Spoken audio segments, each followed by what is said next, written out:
예, 오늘 하나님의 말씀 마태복음 23장 37절부터 40절 읽겠습니다. 22장이요 37절 40절. 예수께서 이르시되 내 마음을 다하고 목숨을 다하고 뜻을 다하여 주 너의 하나님을 사랑하여 하셨으니 이것이 크고 첫째 되는 계명이요 둘째도 그와 같으니 내 이웃을 내 자신같이 사랑하라 하셨으니 이 두 계명이 온 율법과 선지자의 강령이니라. 첫 번째 무기가 기도였잖아요. 빛의 문화를.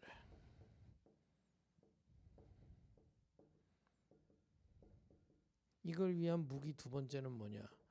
우리의 삶 자체가 무기가 돼야 되는 겁니다. 얘기를 하기 전에 사실은 우리가 복음을 드러내면 하나님이 이 복음으로 살아날 자를 자꾸 만나게 하시겠죠. 그러면 이 복음 만난 자가 숨겨진 부분을 살리는데 뭐 다른 것들이 각인돼 있다 이 말이에요. 그걸 바꾸는 것을 하나님 원하시는 겁니다. 숨겨진 것이요. 그럼 살아나요. 그런데 실제 현장 나가서 뿌리 내려진 게 있는 겁니다. 내가 일을 하거나 또 뭐 공부를 하거나 가정 생활을 하거나 특히 뭐 가정 생활은요. 가정의 흐름을 따라가요. 일도 일의 흐름을 따라가기 때문에 그리스도인인데 현장 가면 이상해지는 겁니다. 저는 이제 뭐 예비군 훈련 끝난 지 오래됐지만 제가 예비군 훈련 받을 때도 전도사였거든요. 예비군 훈련 가면 짝다리 짚고 약간 욕 비슷하게 나와요. 아저씨 지금은 안 나오죠 그게. 그게 왜 그래? 그 흐름이 있는 거예요. 그 속에 군대 흐름이 아직 남아서 그런 거죠. 그런 것들이 이제 뿌리 내려 있기 때문에 아무리 구원받고 내가 내 숨은 부분이 치유되지만 그 현장에 가버리면 뿌리 내린 그 흐름에 영향받은 게 탁 나와버리는 겁니다. 그래서 숨겨진 부분들을 살리고 실제 뿌리 내린 부분, 빛의 문화를 회복할 수 있는 뿌리 내린 부분들을 바꿔야 되는, 살려야 되고 바꿔야 되는. 그 두 번째가 뭐냐 이 말이요? 삶인 겁니다. 이 삶을 얘기할 때 요즘에 뭐 논란이 많은데요. 지금 예수님이 십계명에 대해서 율법에 대해서 얘기했잖아요. 여러분 십계명은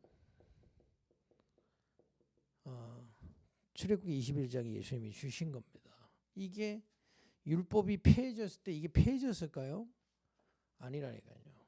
여러분 율법은 특히 저 출애굽기, 레위기, 신명기에 나온 율법은 지난번에 얘기했듯이 십계명 같이 도덕법, 사람이라면 지켜야 되는 거예요. 하나님의 사람이라면 여기서 이제 사람이라는 건 그냥 일반 사람이 아니고 하나님의 사람이라면 이건 지켜야 된다는 게 도덕법이에요. 그리고 의식법, 하나님의 사람이라면 하나님께 예배하는 법을, 그때는 이제 피제사 드리는 법을, 특히 레위기 시대에 나와야죠. 거기 보면 저 제사 종류 다섯 개 나옵니다. 뭐 죄 졌을 때, 감사할 때, 뭐 어떻게 제사해라. 또 그 법 다 있어요. 저 뭔가 송아지 잡을 때 어떻게 잡아라, 뭐 어디를 찔러라, 다 나와 있습니다. 그리고 시민법이 있어요. 무슨 고기 먹지 말고 나병 환자 나오면 뭐 문 밖에 갖다 버리고 뭐 이런 게 이스라엘 시민이 하나님의 나라의 시민으로서 갖춰야 될 거. 그전에는 그게 없었으니까. 근데 이제 그리스도가 오시면서요.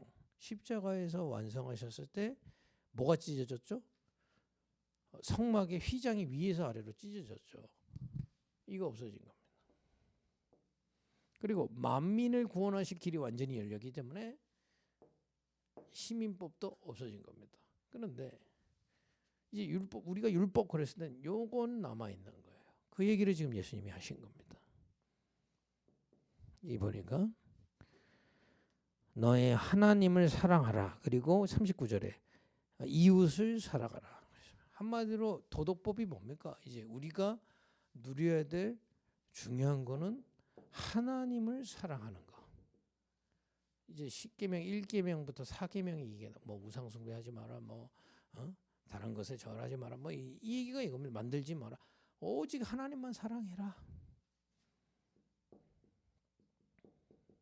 그리고 이웃을 사랑해라. 이제 뭐 도둑질하지 마라, 뭐 간음하지 마라, 뭐 쭉 나오잖아요. 부모를 공경해라, 뭐 쭉 나옵니다. 이웃 남의 것을 탓하지 마라. 이걸 한마디로 5에서 10계명인데 하면 이웃을 사랑하는 거예요. 그래서 우리가 하나님의 형상을 가지고 최고의 무기가 뭐냐? 우리의 삶이 하나님을 사랑하고 이웃을 사랑할 때 최고 아름다운 사람의 모습이 되는 겁니다. 삶의 문화부터 회복되게 되는 거예요. 그런데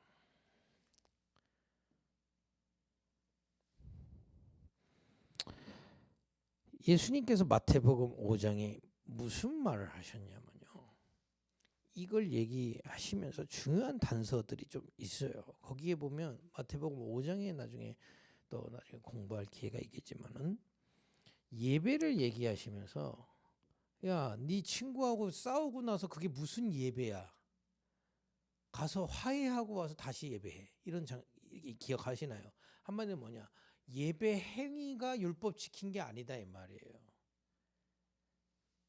예배의 영적 상태가 죄라는 거예요. 여러분, 내가 이거를 여러분 지금 무슨 얘기냐면 삶이 무기라고 해서 외식하라는 게 아니라는 걸 얘기하는 겁니다. 예수님이 얘기해요. 내가 외식을 해서 하나님 되게 사랑하는 척 예배를 하는 게 그게 진짜 예배야? 속으로는 막 사람 미워하고 싸우고 하는데 하나님을 사랑한다? 그게 진짜 예배야? 한마디로 뭔가 영적 상태의 죄가 죄라는 얘기예요. 아무리 겉에 율법이 잘 지키더라도 영적 상태가 죄면 죄인 겁니다. 또 심지어는 이렇게 얘기해요. 야, 간음하지 않으면 하지 말라 했잖아. 근데 쳐다만 봐도 간음인데 이 얘기는 뭡니까? 영적 상태에서 지은 죄도 죄다 이 말이에요. 그러니까 우리는 율법 그러면 하나님 사랑하고 이웃 사랑하면 보통 이러는 게 내가 예배 열심히 드리고 이웃을 막 사랑하니까 막 사랑해주고 막 박이주의 그 얘기가 아니라는 얘기입니다, 여러분. 율법 이 부분은 우리에게 최고의 무기가 되는데 이 부분을 이루는 게 외식으로 막 바리새인들이 외식을 하는 거예요. 하나님 사랑하는 척하지만 속으로는 남 미워하고 간음 안 하고 자기는 거룩한 척하지만 속으로는 다른 여자들 탐하고 있고 또 심지어는 거기 보면 누가 네 왼뺨을 치면 오른뺨 갖다 대라는 겁니다. 예전에 저희 어머니가 이 언약 붙잡고 우리 아버지한테 맞았거든요. 이건 그 얘기가 아니에요. 그 얘기가 아닌 겁니다. 영적 상태가 살아 있으면 하나님과의 관계와 하나님의 복음 안에서 하나님의 나라의 힘이 있으면 율법 이상, 상식 이상의 것도 할 수 있다는 얘기가 되는 겁니다. 그래서 결론적으로 좀 얘기를 하자면요. 복음을 깨닫고 어제 약간 영성을 살리면 이 복음과 기도의 비밀 속에 율법을 완성해야 되는 겁니다. 완성하라가 아니고요. 여러분 빛의 문화 회복하는 게 우리의 삶이니 하나님 사랑하고 이웃 사랑하세요? 안 되죠요. 우리의 그리스도께서 우리에게 회복하신 이 어마어마한 그리스도의 비밀을 믿고 영성의 비밀을 회복하면 우리의 삶이 이렇게 완성되도록 하나님은 인도해 가시는 겁니다. 그거 신학적인 용어로 성화라고 해요. 그게 우리의 삶의 문화를 재회복하는 무기입니다. 그래서 조금 더 말하면요. 우리가 완벽하게 이걸 할 수는 없지만 우리의 영성을 바른 복음을 믿고 회복해 가고 우리의 삶을 회복해 가는 것이 빛의 문화 회복의 두 번째 무기가 되는 겁니다. 이거는 왜 제가 지금 얘기하는 거는 이런 모습이 우리에게 무기가 되지만 우리의 노력으로는 안 된다. 외식해 가지고는 안 된다 이 말이에요. 되어져야 되는데 그 비밀이 어디서 나오냐? 복음과 영성의 기도의 비밀을 제대로 누리면 그 속에서 이 부분들이 살아나는 겁니다. 내가 복음과 기도를 누리다가 하나님을 더욱더 사랑하게 되고 복음과 기도를 누리면서 사람을 사랑하고 기도하게 되는 것이 우리에게 주신 축복이다 말이에요. 그래서 영성 회복이 삶의 회복입니다. 그래서 사실은 조금 더 얘기하면요. 지난주에 얘기했던 그 숨겨진 부분들을 살리면 결국에는 드러나게 돼 있어요. 그래서 우리가 정말 복음을 누리면 이 삶은 드러나게 돼 있어요. 마태복음 5장에 예수님께서 얘기하시잖아요. 빛과 소금인데 그 빛을 숨겨두지 않고 드러나고 있으면 너의 행실들이 드러나게 될 것이라고 얘기하신 거예요. 내가 그리스도인인데 남 죽이는 선택을 자꾸 하는 건 이 부분을 점검해야 되는 거예요. 이해하시겠습니까?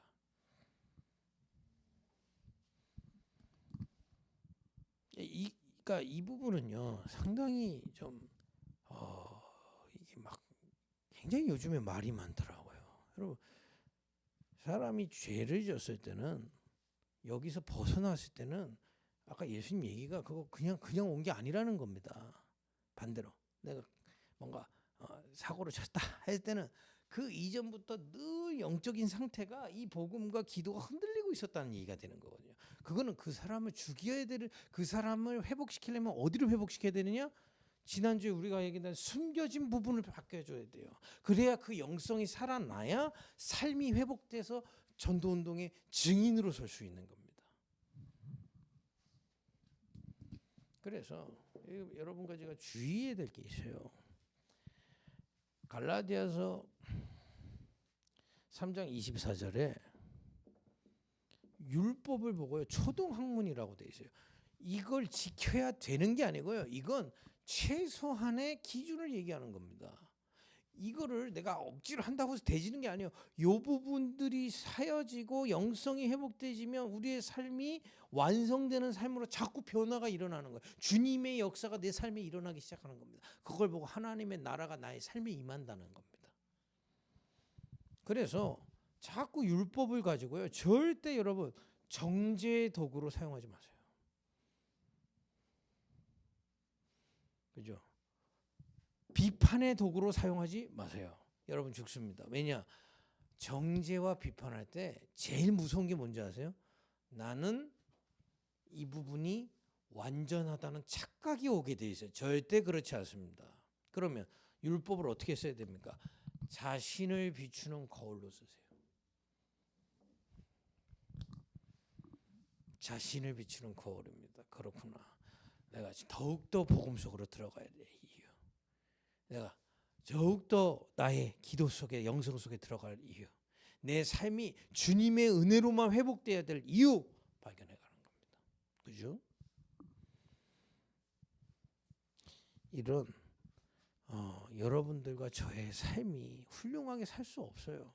그러나 그리스도께서 은혜로 구원 주시고 그 그리스도께서 하나님의 나라로 힘을 주실 때 우리의 삶에 하나님의 나라가 임해지면 다른 사람들이 보고도 알 하나님의 능력의 삶들이 회복되게 된다는 겁니다.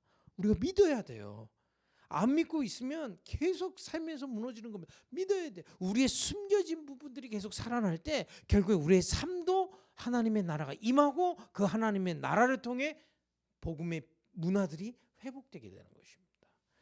기도하겠습니다. 하나님, 정말 기도, 복음과 영성 속에서 우리의 삶이 성화되어져 가고 주님이 쓰실 수 있는 전도자로 빛의 문화 회복되는 증인으로 서도록 인도하옵소서. 예수님의 이름으로 기도했습니다. 아멘.